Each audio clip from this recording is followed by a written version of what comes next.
Hi, welcome to Cheery Conversations. This is a very special home edition because I have a guest on that you're going to know and love. It is Tamika Jones. And in the 920 in the Green Bay area, for sure people know who Tamika Jones is. And now across the nation. To connect the dots, maybe if you're like, I know that. James Jones, NFL star, NFL Network host now.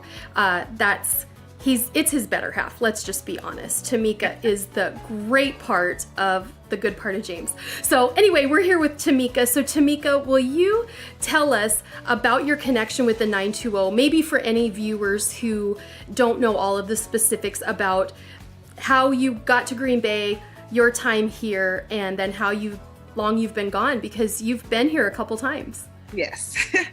Well, I am Tamika Jones. I am connected to the 920. My husband was drafted by the Green Bay Packers in 2007, and we spent from 2007 to 2014 there. And then 2014, we went back home to California to play a season under the Raiders, and then we came back for one season, back with the Packers in 2015. So that's our... And now where are you living? Now we are in Arizona, Okay. Sunny Arizona. Nice. Have you been at home, like not able to leave your house? What are the rules right now in Arizona? Arizona, we definitely are stay home, stay safe. We're practicing that. They tell you can get outside, enjoy the weather because it's pretty warm here, but still social distancing, mask. They only want you to go to the grocery stores only when you need it every so often. So we're still dealing with that as well. So tell us about your family and then how it's working, because you have children. Yes. So we finally, this is week 4 now. We finally got our routine down a little bit. The 2 boys, James and Jordan, they are 6 and 8. They have been troopers through this all. It's a blessing to have James home, working from home. He gets to be the PE teacher while I do all of the curriculum, the classroom curriculum. So it's been pretty helpful. And they're just excited to have Dad here a lot more often. So yeah, pretty good. We're going to talk about your life because your life is different than some, but there's a lot of people that, they're not the wife of an NFL player, and now he works for the NFL Network. So you're saying he's traveling even typically for that, right? Yes. Yeah. He traveled to LA for that. So. Okay. Mm-hmm.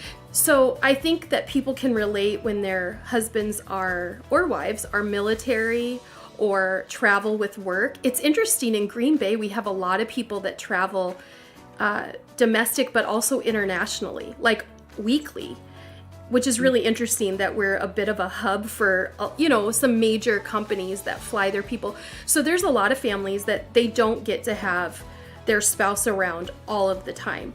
But today you have some insight on moving, on changes, on waiting, because right now we're in a waiting period with stay at home for sure. But waiting to know, is James going to be signed, this next season? I think it all looks glamorous until you know that in the NFL, it's a very stressful thing. So I want to hear from you how you navigate change and waiting, because I know you've lived it. Oh, yes. Change, I consider myself pretty good with change. I just try to make the best of any situation, especially being the spouse of a professional athlete. I feel like when change comes, it's best to be a little bit more supportive, because it's actually, yes, the home life changes for us, but everything that they've come to know and what they know and their everyday routine, that's more so where the big change comes from. So I just try to be supportive for him in that. And in my mind, I came into it knowing like, at any time things can change. You just have to be prepared for it. Yes, enjoy it and live it, but also to be prepared just in case. So I think for us, Green Bay gave us so much stability. Yeah. The first, 7 years. So we were actually blessed just to kind of know that was home. The last couple of years we didn't know, but change, we just adapt and just try to look at the glass as half full instead of half empty. Like even with our kids, they came on towards the tail end. And for them, like we still look back and say, hey, remember we lived in San Diego for a week, or we lived in New York for a month. And they love it to say, oh, I lived in San Diego for a week, you know, or they just, I think for them too, seeing how we handle change, it helps them if they don't see us too rocky or too nervous. Yeah. So I think it's all in your approach and how you view the situation. Yeah. Well, and I love that you said when you guys, you model it really. And to be able to say, we lived in San Diego, we've lived here. Like, kids love that. Like, Aubrey is like, well, I've gotten texts from her while she's at school. Mommy, we lived in San Diego, right?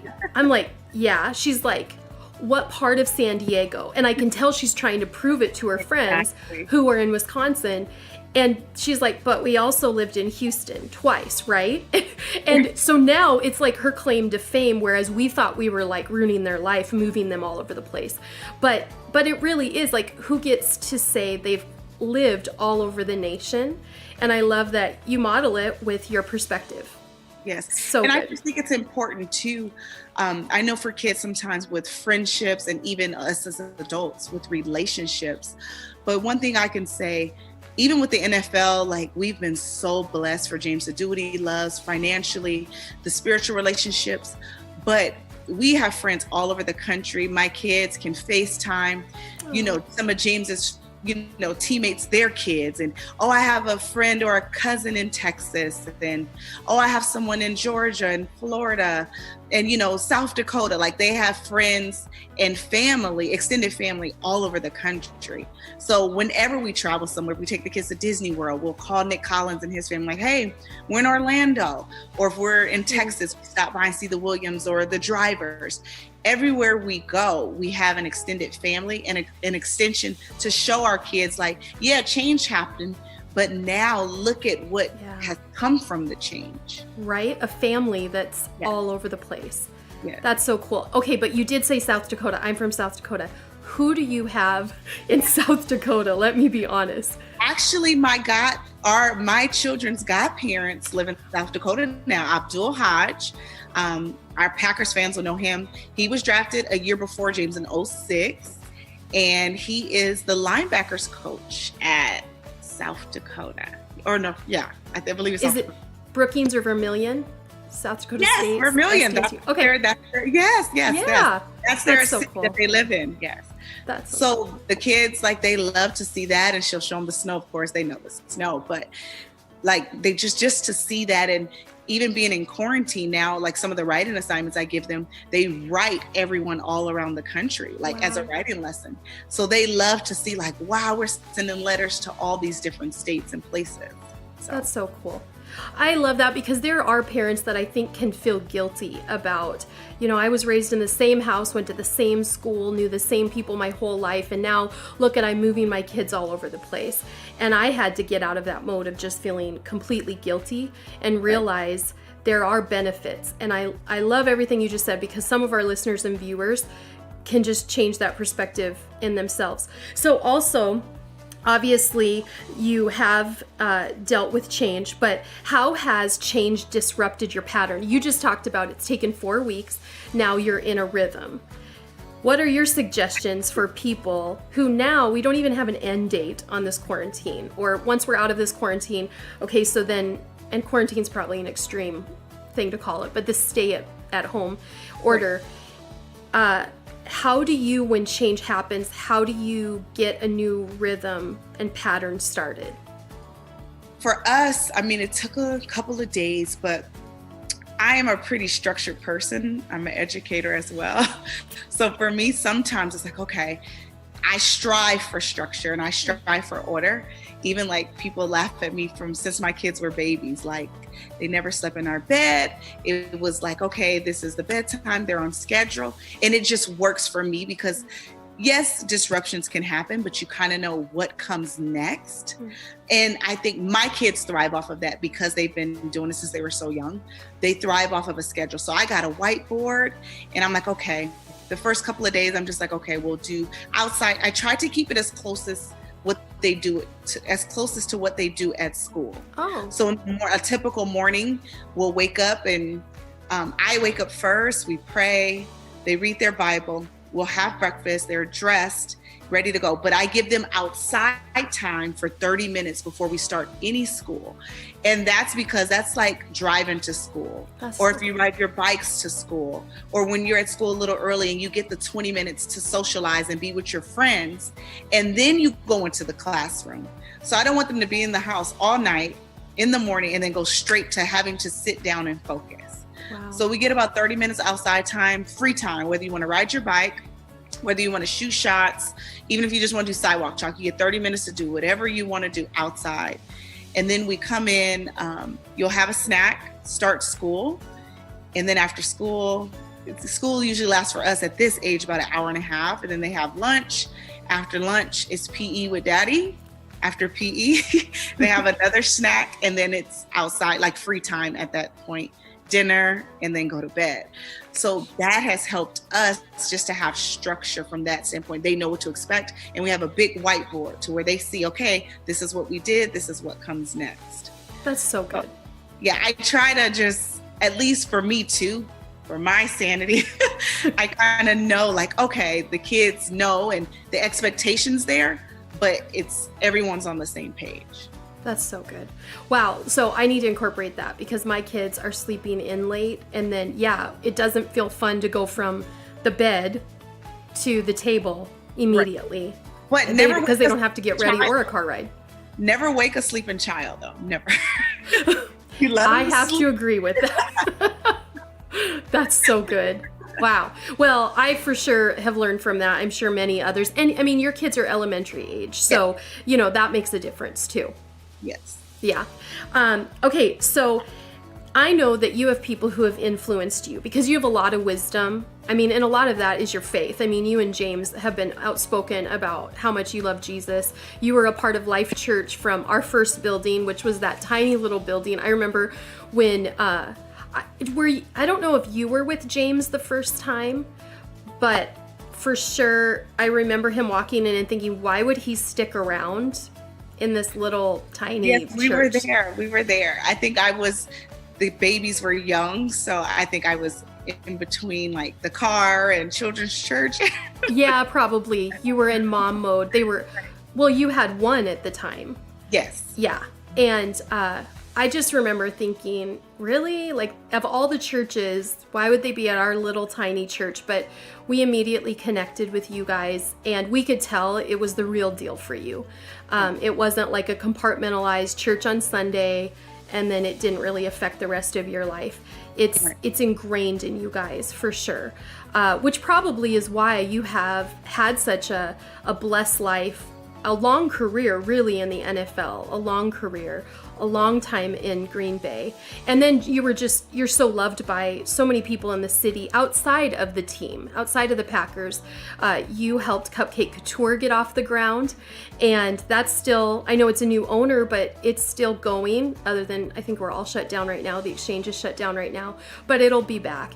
And so you've been an influence on people. Who were influencers in your life, or maybe still are? Well, like I used to tell you and Pastor Sean, it was my mother. Definitely my mother. She was a strong-willed person, stay-at-home mom. So I was raised to where if I didn't feel good or if I was just having a rough day, she would come pick me up. Or even at school, when I was in school, so like I'll get a summons from the front office and it's like, oh, your mom surprised you at lunch. Oh. So just seeing the type of mother and woman she was, that's what I try to model my life after, and just to have the effect on my husband as well as my kids. Yeah. So she passed away 3.5 years ago, but still like just all the gems and things she taught me, and even when we cleaned up her house with my father, we found notes where she, would leave notes to me and my sisters, just write like, oh, I was sitting here thinking, and, just different quotes and Bible scriptures. And, like she said, never forget, like the Bible is basic instructions before leaving earth. Stick close to it and keep it close to you. And then my sister opened her Bible and it said, me and your dad love you, but no one loves you more than God. Never forget that. So just having all of those things, and just, I feel her presence. That's somebody who keeps me going and keeps me focused. And I just, pull from the things that she taught me to put in my everyday life with my family. It's so good. Now, some of us, or some viewers and listeners, they would say, well, I didn't have a mom like that. I wish. I have this Aunt Judy. I always talk about Aunt Judy, and she is my aunt, but I've had people say, I wish I had Aunt Judy. It's almost like they want to shut down and go, well, I don't. So, I didn't get lucky or blessed. But we just, my sister and I just interviewed her daughter, Annie, and said, now talk about it from the kid perspective, because if you don't have a mom like you have, if someone doesn't have an aunt like we had, what's the lesson in it? It's not to be sad about it. It's to decide, let me be that to someone. So Tamika is that to her boys. And I think that's the legacy that we can start if we don't have someone that started the legacy for us.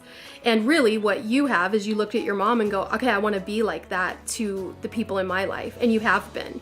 Right. I think also too, even like with James, growing up homeless and his parents not being able to give him the quote unquote normal life, there are still people who are around you and that God puts in your life that you can tap into as other resources, which was his football coach, which was the guy when he lived in a homeless shelter who was dropping off donations and saw James playing outside the homeless shelter playing catch, and he signed him up for football.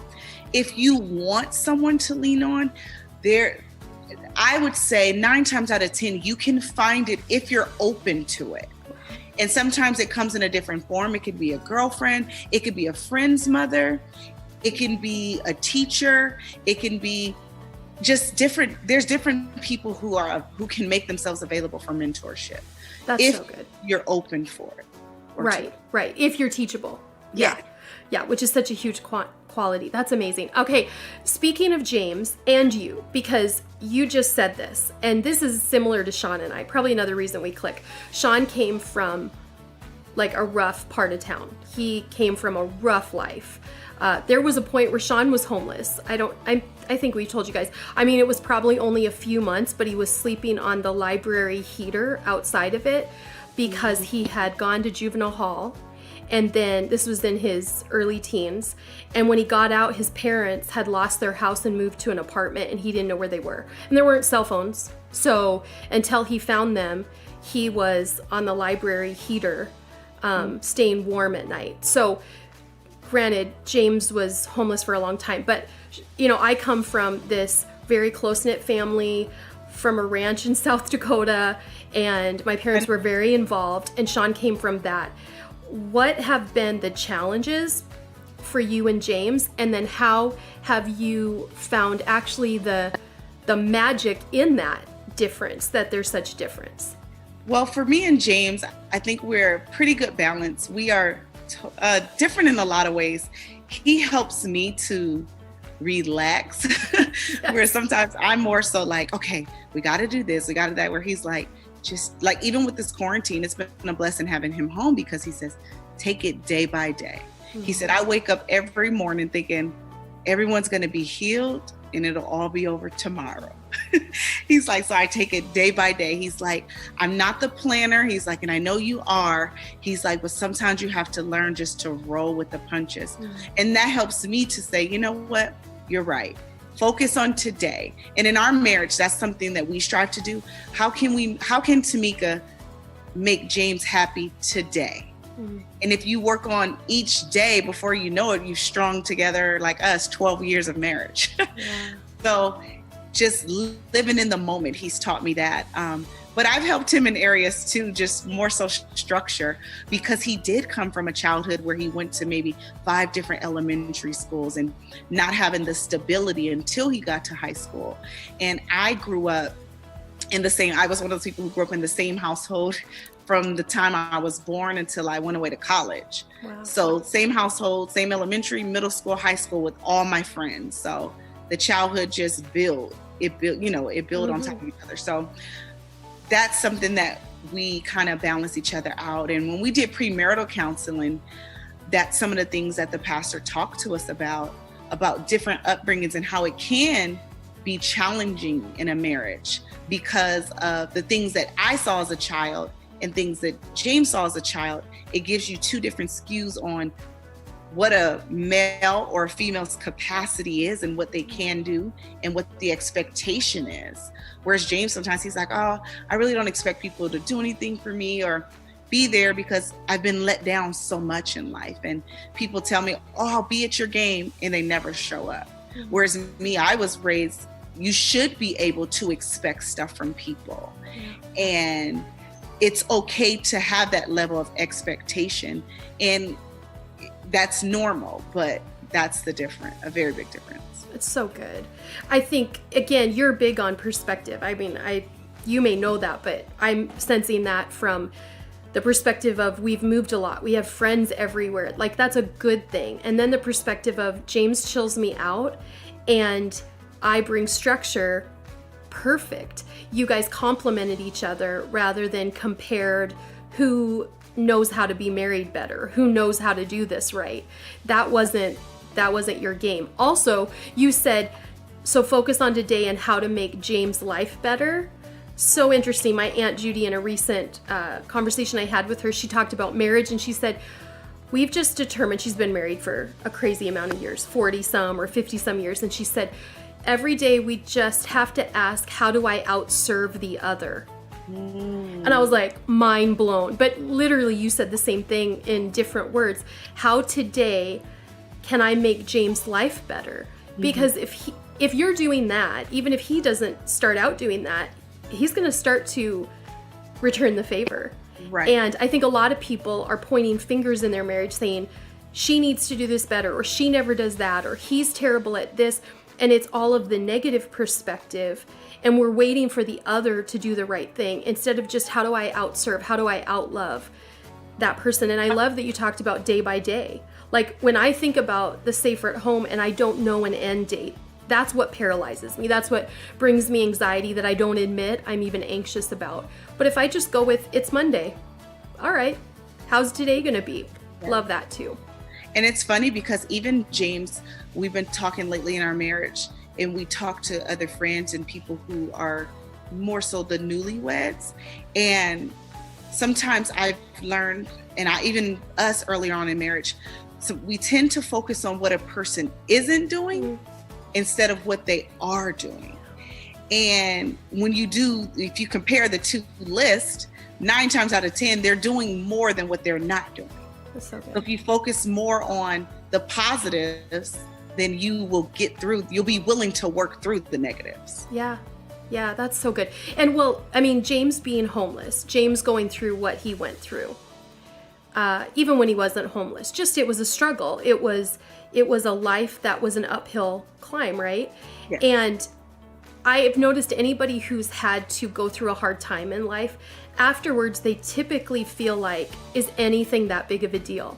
So it doesn't surprise me that you're saying James is helping us through this stay in place, because he's like, I mean, is there anything that could get worse? Like, he's lived it.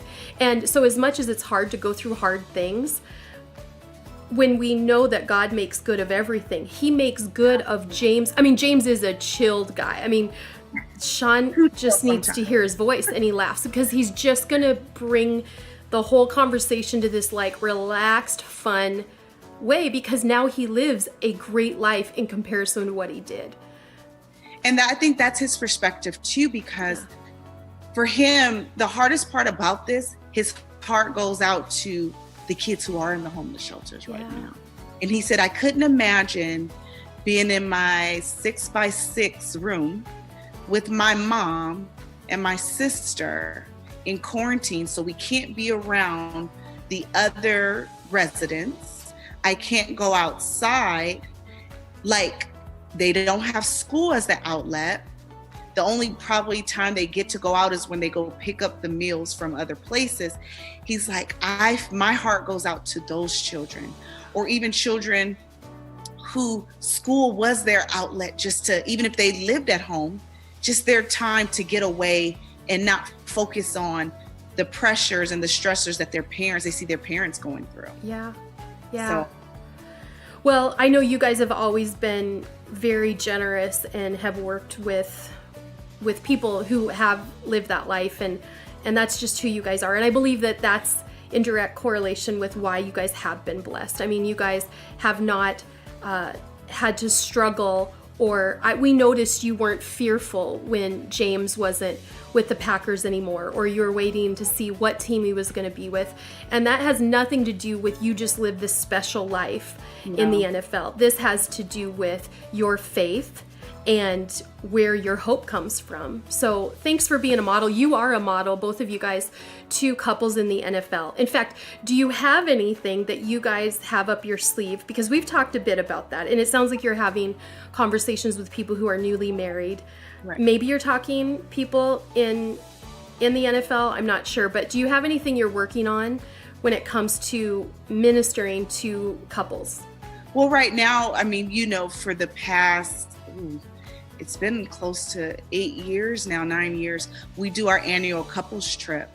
And it's with Tremont Williams and Chantrell Williams, Morgan Burnett, Nicolette Burnett, and then Andrea and Nick Collins. And that's our time, literally, where we minister and we pray for and we pour into each other's marriages. And it's just a time where you can release in a safe space and know that it's someone who's rooting for you, and someone who is pro-marriage and pro-love and pro-family, people who want to see you win and do well, who's checking on the kids. And it's just a time where you get to recharge your batteries and understand, like, okay, it's not just us going through this. And then it sends all 4 couples out, and then you're an extension to other couples. So we come, charge our batteries, and then when we talk to the other people in the NFL or even friends and family, we can pull perspective from each other to share with everyone else. So good. So you're ministering to 3 other couples ultimately, which is discipleship, more one-on-one, and the ripple effect. It's there. Actually, Sean was talking, because now he didn't get to be the Packer chaplain when James was here, but now being the Packer chaplain, I heard him on the phone with a chaplain from another team yesterday, and he was like, man, Tremont Williams, like, he spiritually is such a lead for the team, and to have Tremont back and have that spiritual water table lifted has been incredible. And James was really a leader in the Bible studies that Sean had for the Packers both times he was here.